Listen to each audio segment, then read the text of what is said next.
नमस्कार, स्वागत है आप सभी का आप सबके यूट्यूब चैनल सब्जेक्ट पल्स में। और आज का जो हमारा टॉपिक है वो है न्यूट्रिएंट साइकिल का कंटिन्यूएशन, जिसमें आज हम डिस्कस करेंगे सल्फ़र साइकिल।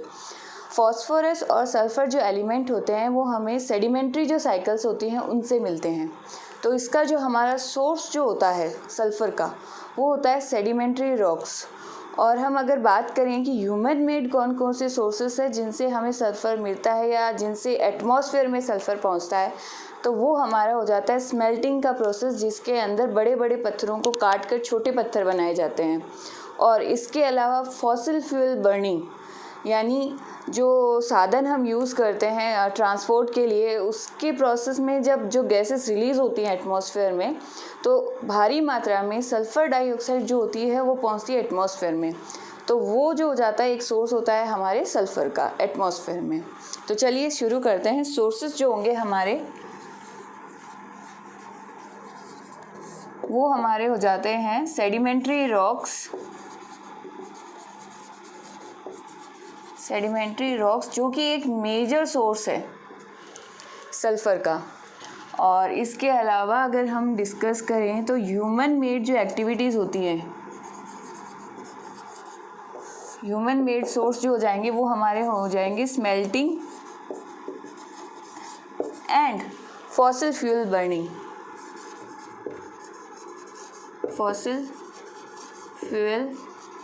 बर्निंग। अब जो प्लांट्स होते हैं या जो ऑर्गेनिजम्स होते हैं वो सल्फ़र जो होता है उसको डायरेक्टली यूज़ नहीं कर सकते हैं जो प्रेजेंट होता है एनवायरनमेंट में। तो उसको यूज़ करने के लिए इनको कन्वर्ट करना पड़ता है इसके यूजेबल फॉर्म में, जो होता है हमारा सल्फेट। तो इसका जो यूजेबल फॉर्म होता है, वो हमारा हो जाता है सल्फेट।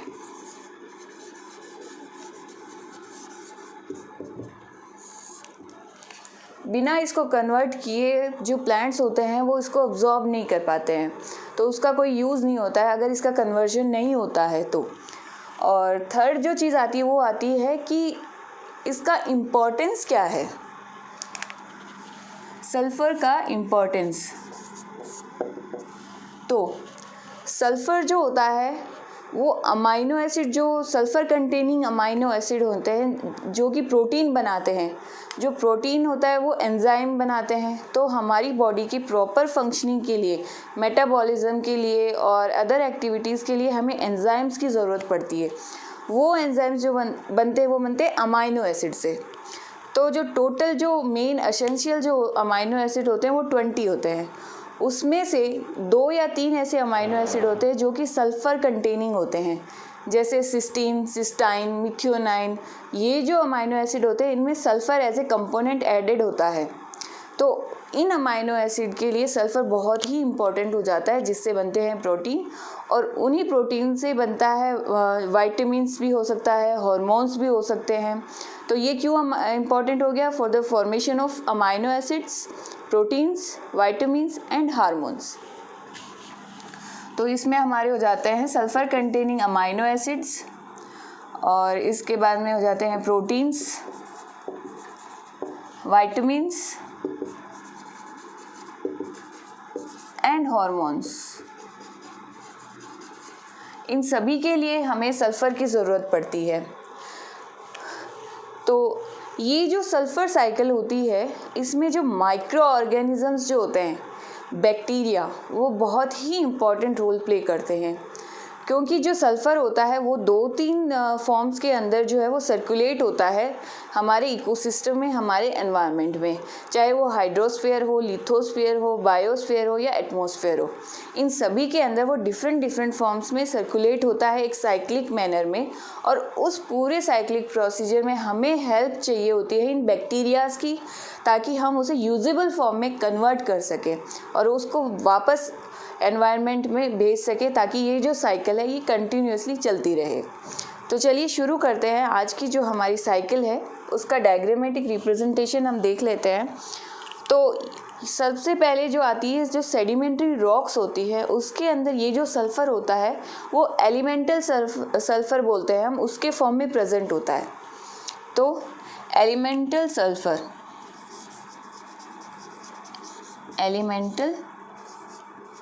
सल्फ़र जिसे हम रिप्रेजेंट कर सकते हैं S0 से। एलिमेंटल सल्फ़र के फॉर्म में ये सेडिमेंट्री रॉक्स में प्रेजेंट होता है। तो जब वेदरिंग होती है या फिर जब बारिश होती है ड्यूरिंग रेनफॉल, तो ये जो सल्फ़र होता है ये एटमॉस्फेयर में रिलीज़ होता है और वहाँ पे in the presence of oxygen ये कन्वर्ट हो जाता है हाइड्रोजन सल्फाइड में। तो ये कन्वर्ट हो जाता है H2S, जो हो जाता है हाइड्रोजन सल्फाइड में convert in the presence of oxygen, यानी एरोबिक प्रोसेस है ये, एरोबिक प्रोसीजर। अब ये जो हाइड्रोजन सल्फाइड होता है इस पे कुछ बैक्टीरियाज एक्ट करते हैं और इसे कन्वर्ट कर देते हैं सल्फेट में, यानी ये कन्वर्ट हो जाता है SO4 सल्फेट, जो कि है एक यूजेबल फॉर्म जिसे प्लांट और माइक्रो ऑर्गेनिजम्स डायरेक्टली यूज़ कर पाते हैं। क्योंकि वो एलिमेंटल सल्फ़र को यूज़ नहीं कर पाते हैं, तो उन्हें कन्वर्ट करना पड़ता है इस सल्फ़र को यूजेबल फॉर्म में, जो कि है सल्फेट। तो एक बैक्टीरिया है जो कि कन्वर्ट कर देता है एलिमेंटल सल्फ़र को सल्फेट में, तो वो बैक्टीरिया है थायोबैसिलस। तो यहाँ हमारा जो बैक्टीरिया आ जाएगा वो आएगा थायोबैसिलस,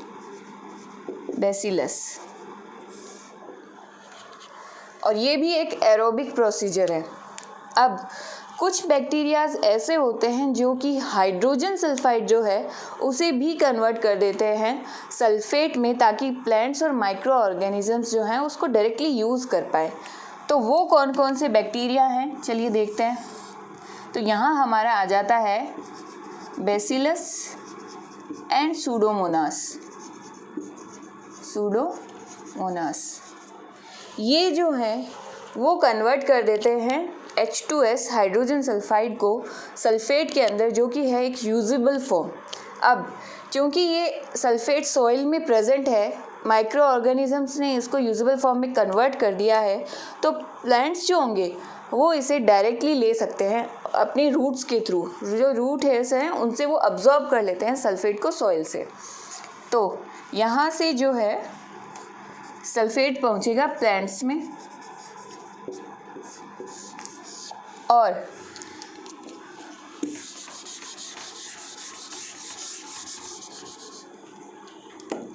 प्लांट से ये पहुँचेगा एनिमल्स तक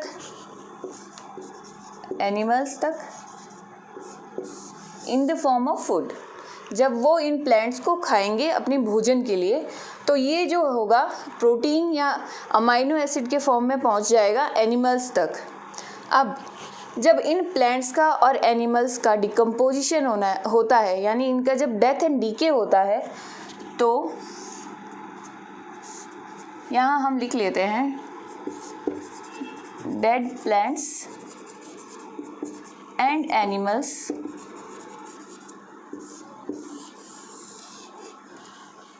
तो डिकम्पोजिशन का प्रोसेस होता है, डिकम्पोजिशन,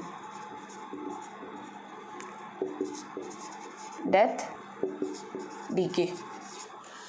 तो ये जो सल्फेट जो प्रेजेंट है इन डेड प्लांट्स एंड एनिमल्स में, ये पहुंच जाता है डिकम्पोजर्स के अंदर, जो है हमारे फंगल जो ऑर्गेनिज्म होते हैं वो, और जो बैक्टीरिया होते हैं और जो अदर माइक्रो ऑर्गेनिजम्स होते हैं उनके अंदर पहुंच जाता है ये in the form of organic sulphate. तो इनके ऊपर जो डिकम्पोजर्स वर्क कर रहे हैं, यानी इन जो डेड प्लांट्स एंड एनिमल्स को डिकम्पोज जो कर रहे हैं, उनके अंदर ये सल्फेट जो है वो पहुंच जाता है। तो यहाँ हमारे हो जाते हैं माइक्रो ऑर्गेनिजम्स।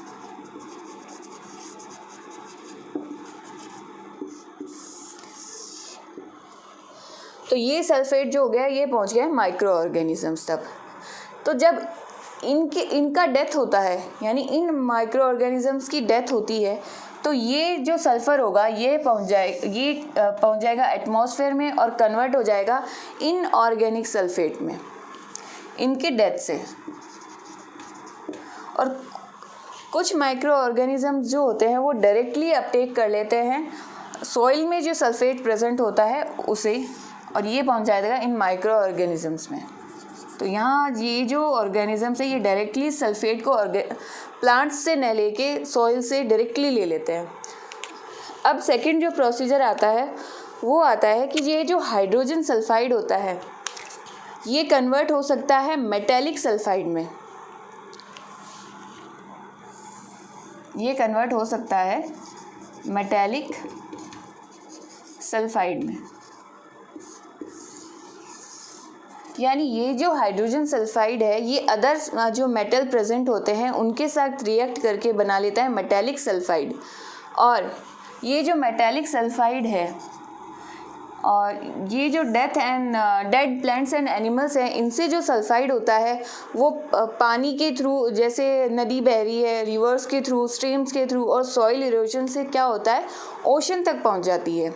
और ओशन से ये मेरीन जो इकोसिस्टम होता है, मेरीन जो फूड चेन होती है उसमें भी पहुंच जाती है और उसके थ्रू वो पहुंचता है सेडिमेंट फॉर्म होता है उसमें। यानी जो मरीन इकोसिस्टम के अंदर जो ऑर्गेनिजम्स है जब उनकी डेथ होती है तो वो जो सल्फ़र रिलीज़ होगा वो कन्वर्ट हो जाएगा सेडिमेंटल फॉर्म में, यानी वो बना लेंगे सेडिमेंट्स।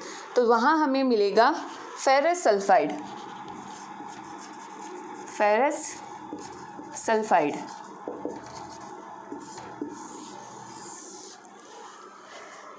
क्योंकि आयरन जो होता है वो ओशन में प्रेजेंट होता है और ये जो सल्फाइड होगा ये जब रिलीज़ होगा उनके डेथ एंड डिकम्पोजिशन से मरीन ऑर्गेनिजम्स के, तो ये दोनों कंबाइन होके बनाते हैं फेरस सल्फाइड। और यही एक रीज़न है कि जो हमें पत्थर देखने को मिलते हैं समुद्र के अंदर, ओशन के अंदर, वो डार्क कलर के होते हैं, या तो वो ग्रे कलर के होंगे या फिर ब्लैक कलर के होते हैं। तो उसके पीछे का जो रीज़न होता है वो होता है फेरस सल्फाइड। तो अब एक बार रिवाइज कर लेते हैं कि ये जो पूरा प्रोसीजर है ये कैसे चल रहा है।